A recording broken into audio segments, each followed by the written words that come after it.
The personal care industry has increased hygiene standards now that it's permitted to operate once again.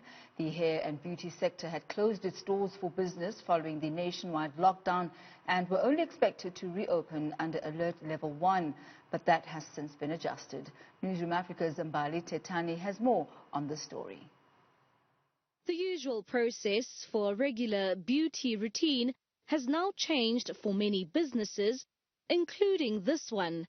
As many stores in the personal care industry reopen for business in the time of COVID-19, many will have to take extra precautionary measures to ensure the safety of its customers and employees.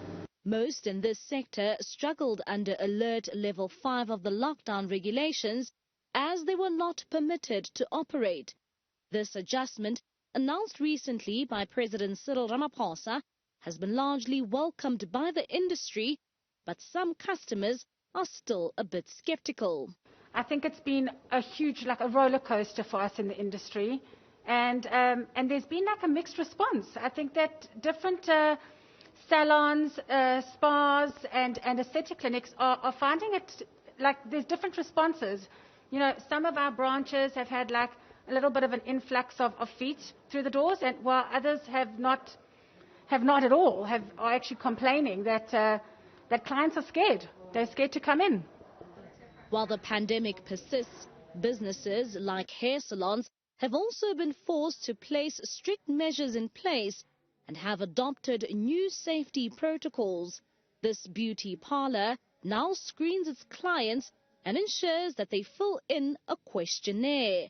Workstations are sanitized for each new customer, and to observe social distancing, partitions have now been installed. For our employees, it's quite a process. From the time they leave home, they have to wear casual clothes and not their uniforms. They have to use their personal masks.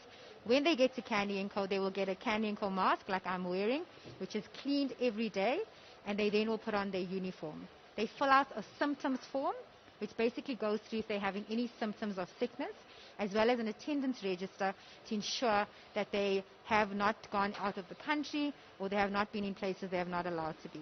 We then get all of them to wash their hands. We do a deep clean almost every day of their stations, and then we obviously open up our doors. The reception has been embraced by customers. Well, I've trusted Candy & Go with my hair for so long that it's been very difficult. I literally had to go to YouTube and get YouTube videos to take care of my hair. So it's basically natural 4C hair, so I had to start learning the products that I need to buy. I had to go to the shops by myself and buy these products. So it wasn't a pleasant 3 months. As salons get back into business, like many industries, they have also been forced to scale down on their capacity. Many South Africans have had their fair share of bad hair days during lockdown. But with the reopening of hair salons, that is now a thing of the past. For Newzroom Afrika on Channel 405, I'm Mbali Thethani in Johannesburg.